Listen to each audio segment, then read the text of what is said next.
Hello everyone. So once again welcome back to my channel. So finally ನಾನು ನಿಮ್ಗೆ ಹೇಳಿದ್ದೆ previous ವಿಡಿಯೋಲೆ ಏನಂತ ಈ ಮೇ 2 ನಿಮ್ಮ SSLC ರಿಸಲ್ಟ್ಸ್ ಅನೌನ್ಸ್ ಆಗುತ್ತೆ ಅಂತ. ಸೊ ಫೈನಲಿ ನೋಡಿ, ಸೊ ಫೈನಲಿ SSLC ರಿಸಲ್ಟ್ಸ್ ಏನಿದೆಯೋ ಅದು ಡಿಕ್ಲೇರ್ ಆಗ್ತಾ ಇದೆ ಯಾವತ್ತು ಮೇ 2. ಬಟ್ ಒಂದು ನೋಟಿಸ್ ಕಳಿಸಿದ್ದಾರೆ ಗೌರ್ಮೆಂಟ್ ಕಡೆಯಿಂದ. ಅಂದರೆ ಇದು ಎಕ್ಸಾಕ್ಟ್ ಆಗಿ ಕನ್ಫರ್ಮೇಷನ್ ಇದೆ ಅಂತ ಅರ್ಥ ಇದು.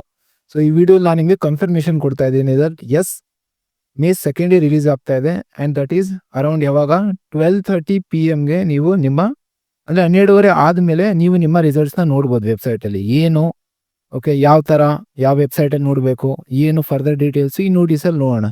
ಈ ನೋಟಿಸಲ್ಲಿ ನೋಡಿ ಮೆನ್ಷನ್ ಮಾಡಿದ್ದಾರೆ. ಸೊ ಈ ನೋಟಿಸ್ನ ಕಂಪ್ಲೀಟಾಗಿ ನಾವು ಓದಿದ್ರೆ ಗೊತ್ತಾಗುತ್ತೆ ನೋಡಿ. ಇದೆಲ್ಲಿಂದ ಬಂದಿರೋದು ಸರ್, ಇದು ಜೆನ್ಯೂನಾ ಏನು ಗೊತ್ತಾಗುತ್ತೆ. ಎಸ್ ಆಬ್ವಿಯಸ್ಲಿ ಜೆನ್ಯೂನ್ ಅಪ್ಪ, ಇದು ಫೇಕ್ ಅಂತೂ ಅಲ್ಲ. ನೋಡಿ ಎಲ್ಲಿಂದ ಬಂದಿರೋದು ಇದು ಕರ್ನಾಟಕ ಶಾಲಾ ಪರೀಕ್ಷೆ ಮತ್ತು ಮೌಲ್ಯ ನಿರ್ಣಯ ಮಂಡಳಿ. ಓಕೆ, ಅಂದರೆ ಬೇಸಿಕಲಿ KSEB ನಮ್ಮೇನು ಈ ಕರ್ನಾಟಕ ಎಜುಕೇಷನ್ ಬೋರ್ಡ್ ಇದೆಯೋ ಆ ಎಜುಕೇಷನ್ ಬೋರ್ಡ್ ಕಡೆಯಿಂದಾನೇ ಇದು ಕನ್ಫರ್ಮೇಷನ್ ಆಗಿ ಒಂದು ನೋಟಿಸ್ ರಿಲೀಸ್ ಮಾಡಿದ್ದಾರೆ. ಸೊ ಇದು ಆ್ಯಕ್ಚುಲಿ ಜೆನ್ಯೂನ್ ಇದು, ಏನು ಟೆನ್ಷನ್ ಅಥವಾ ಏನು ವರೀಸ್ ಪಡೋ ಅಥವಾ ಏನಪ್ಪ ರೂಮರ್ಸ್ ಇದು ನಂಬೋದ ಇಲ್ವಾ ಸರ್? ಎಸ್ ಇದನ್ನು ನಂಬಲೇಬೇಕು, ಏನೋ ಕನ್ಸಿಡರ್ ಮಾಡಿ ಇದು ಜೆನ್ಯೂನ್ ಅಂತ. ನೋಡೋಣ ಏನು ಮೆನ್ಷನ್ ಮಾಡಿದ್ದು ಇದರಲ್ಲಿ. ಈ ನೋಟಿಸಲ್ಲಿ ಏನು ಹೇಳ್ತಾ ಇದ್ದಾರೆ, ಏನು ನಮ್ಮ ಎಕ್ಸಾಮ್ಸ್ ನಡೆದಿತ್ತು, ಯಾವ ಎಕ್ಸಾಮ್ಸ್ ಇದು ಪರೀಕ್ಷೆ 1 ಅದೇನೋ ಹೇಳಿದ್ನಲ್ಲ ಪ್ರೀವಿಯಸ್ ವಿಡಿಯೋಲಿ, ಫೇಸ್ ವೈಸ್ ನಡೆಸ್ತಾ ಇದ್ದಾರೆ. Phase 1, phase 2, phase 3, exam 1, exam 2, exam 3 ಅಂತ. ಸೊ ಏನೇನು ನಡೆದಿರೋ ಎಕ್ಸಾಮ್ 1 ಇದೆಯಲ್ಲ 21 ಮಾರ್ಚ್ 21 ಏಪ್ರಿಲ್ 4 ಲಾಸ್ಟ್ ಎಕ್ಸಾಮ್ ಏನಿತ್ತು ಅಲ್ಲಿವರೆಗೂ ನಡೆದಿತ್ತು, ಕರೆಕ್ಟು. ಸೊ ಎಲ್ಲ ಏನು ಸಬ್ಜೆಕ್ಟ್ಸ್ ಪೇಪರ್ಸ್ ಇದೆಯೋ ಉತ್ತರ ಪತ್ರಿಕೆಗಳು ಅಂದರೆ ಏನು ಆನ್ಸರ್ ಶೀಟ್ಸ್ಗಳಿತ್ತು ಅದು ಸಬ್ಜೆಕ್ಟ್ ಪೇಪರ್ಸ್ ಏನೋ ನೀವು ಬರ್ದಿದ್ರಿ ಆನ್ಸರ್ ಶೀಟ್ಸ್ ಅದನ್ನೆಲ್ಲ ಆಲ್ರೆಡಿ ಎವ್ಯಾಲ್ಯೂಯೇಟ್ ಮೌಲ್ಯಮಾಪನ ಅಂದರೆ ಎವ್ಯಾಲ್ಯೂಯೇಷನ್ ಪ್ರೊಸೆಸ್ ಆಗಿದೆ. ನಾನು ಪ್ರೀವಿಯಸ್ ವಿಡಿಯೋಲೇ ಹೇಳಿದ್ದೆ ಕಂಪ್ಲೀಟ್ ಆಗಿದೆ. ಜಸ್ಟ್ ಏನು ಪೆಂಡಿಂಗ್ ಇತ್ತು, ಈ ಕಂಪ್ಯೂಟ್ರಲ್ಲಿ ರಿಜಿಸ್ಟ್ರೇಷನ್ ಪ್ರೊಸೆಸ್ ಮಾಡಬೇಕಿತ್ತು. ಓಕೆ, ಅಂದರೆ ಅದನ್ನು ಎಂಟರ್ ಮಾಡಬೇಕಿತ್ತು ಡೇಟಾ, ಕರೆಕ್ಟಾ? ಸೊ ರಿಜಿಸ್ಟ್ರೇಷನ್ ಪ್ರೊಸೆಸ್ಸು ಕೂಡ ಕಂಪ್ಲೀಟ್ ಆಗಿಬಿಟ್ಟಿದೆ, ಇದು ಕಂಪ್ಲೀಟ್ ಆಗಿದೆ. ಓಕೆ, ಆನ್ಸರ್ ಶೀಟ್ಸು ಕೂಡ ಕಂಪ್ಲೀಟ್ ಆಗ್ಬಿಟ್ಟಿದೆ, ಎಲ್ಲ ಪ್ರೊಸೆಸ್ ಕಂಪ್ಲೀಟ್ ಆಯ್ತು ಇವಾಗ.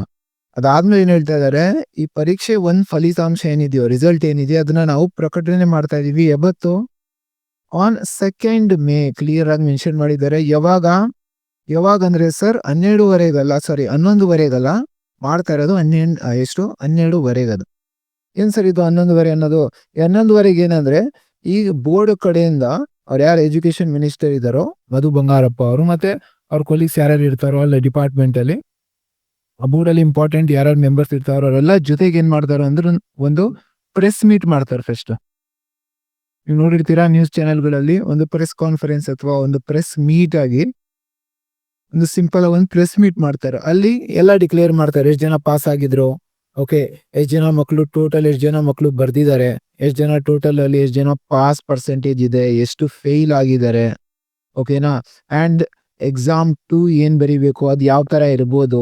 ಓಕೆ, ಆ ಮೀಟ್ ಆದಮೇಲೆ ನೀವು ಈ ವೆಬ್ಸೈಟಲ್ಲಿ HTTPS ಓಕೆ / ಹಾಕ್ಬಿಟ್ಟು ಇದು ಆಲ್ರೆಡಿ ನಿಮ್ಗೆ ಗೊತ್ತಿರುತ್ತೆ. ಓಕೆ, careerresults.nic.in ಈ ಏನಿದೆಯಾ ವೆಬ್ಸೈಟಲ್ಲಿ ಹೋಗ್ಬಿಟ್ಟು ನೀವೇನು ಮಾಡ್ತೀರಾ, ನಿಮ್ಮ ಹಾಲ್ ಟಿಕೆಟಲ್ಲಿ ಏನು ಆ ರಿಜಿಸ್ಟ್ರೇಷನ್ ನಂಬರ್ ಇದೆಯೋ ನಿಮ್ಮ ಹತ್ರ, ಹಾಲ್ ಟಿಕೆಟ್ ನಂಬರು ಕರೆಕ್ಟಾ, ಅಥವಾ ನಿಮ್ಮ ರಿಜಿಸ್ಟ್ರೇಷನ್ ನಂಬರ್ ಅಥವಾ ಹಾಲ್ ಟಿಕೆಟಲ್ಲಿ ಮೆನ್ಷನ್ ಆಗಿರೋ ಹಾಲ್ ಟಿಕೆಟ್ ನಂಬರ್ ಏನಿರುತ್ತೋ ಅದು ಪ್ಲಸ್ ಏನು ಬೇಕು ನಿಮ್ಮ ಡೇಟ್ ಆಫ್ ಬರ್ತ್ ಅದೆರಡು ಪ್ಲಸ್ ಮೊಬೈಲ್ ನಂಬರು ಇಟ್ಕೊಂಡಿರಿ. ಮೊಬೈಲ್ ನಂಬರ್ ಬೇಕಾಗಿರಲ್ಲ, ಬಟ್ ಆದರೂ ಇನ್ ಕೇಸ್ ನಿಮ್ಮ ಹಾಲ್ ಟಿಕೆಟ್ ಇಟ್ಕೊಂಡಿರಿ. ಹಾಲ್ ಟಿಕೆಟಲ್ಲಿ ಇದೆಲ್ಲ ಡೀಟೇಲ್ಸ್ ಇರುತ್ತೆ. So register number, date of ಬರ್ತ್ ಇದನ್ನೆಲ್ಲ ನೀವು ಮೆನ್ಷನ್ ಮಾಡಿದ್ರೆ ದಟ್ಸ್ ಆಲ್. ಆ ವೆಬ್ಸೈಟಲ್ಲಿ ನಿಮಗೆ ನಿಮ್ಮ ರಿಸಲ್ಟ್ಸ್ ಅನೌನ್ಸ್ ಆಗಿರೋವಾಗ ಏನಾಗುತ್ತೆ ಅದು ನಿಮ್ಮ ಡೀಟೇಲ್ಸಲ್ಲಿ ಮೆನ್ಷನ್ ಆಗುತ್ತೆ. ಅದನ್ನು ನೀವು ಜಸ್ಟ್ ಏನು ಮಾಡ್ಕೊಳ್ಳಿ, ಒಂದು ಸ್ಕ್ರೀನ್ ಶಾಟ್ ತೊಗೊಳ್ಳಿ. ತುಂಬ ಇದು ಇಂಪಾರ್ಟೆಂಟ್, ಇದು ಫರ್ದರ್ ಫ್ಯೂಚರ್ ಯೂಸ್ಗೋಸ್ಕರ ಬೇಕಾಗುತ್ತೆ, ಕಾಲೇಜ್ ಅಡ್ಮಿಷನ್ಗೆಲ್ಲ ತುಂಬ ಗಮನ ಇರಲಿ, ಇಂಪಾರ್ಟೆಂಟ್ ಇದು. ಸುಮ್ಮನೆ ನೋಡ್ಬಿಟ್ಬಿಡೋದಲ್ಲ, ಒಂದು ಸ್ಕ್ರೀನ್ ಶಾಟ್ ತೊಗೊಳ್ಳಿ ಅಥವಾ ಅದನ್ನು ಡೌನ್ಲೋಡ್ ಮಾಡ್ಕೊಂಬಿಡಿ. ಡೌನ್ಲೋಡ್ ಮಾಡಿಕೊಂಡು ಒಂದು ಪ್ರಿಂಟ್ ತೊಗೊಂಡು ಇಟ್ಕೊಂಬಿಡಿ. ಯಾಕೆ ಸರ್ ಪ್ರಿಂಟ್ ಬೇಕಾಗಿರೋದು?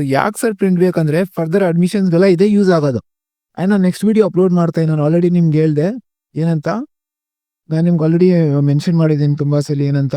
ನಾನು ನೆಕ್ಸ್ಟ್ ವಿಡಿಯೋ ತರ್ತಾ ಇದ್ದೀನಿ, ತುಂಬ ಇಂಪಾರ್ಟೆಂಟ್. ಏನಂತ, ವಾಟ್ ಆ್ಯಂಡ್ ಆಲ್ ಡಾಕ್ಯುಮೆಂಟ್ಸ್, ಸರಿನಾ? ಏನೇನು ಡಾಕ್ಯುಮೆಂಟ್ಸ್ ಬೇಕು ನಮಗೆ, ಈ SSLC ಅಡ್ಮಿಷನ್ ಪ್ರಾಸೆಸ್ ಅಲ್ಲಿ ಅಂದ್ರೆ SSLC ಆದ್ಮೇಲೆ SSLC ಅಲ್ಲ, SSLC ಆದ್ಮೇಲೆ ನಿಮ್ಮ PUC ಅಥವಾ ಡಿಗ್ರಿಗೆ ಅಡ್ಮಿಷನ್ ಆಗ್ಬೇಕಾದ್ರೆ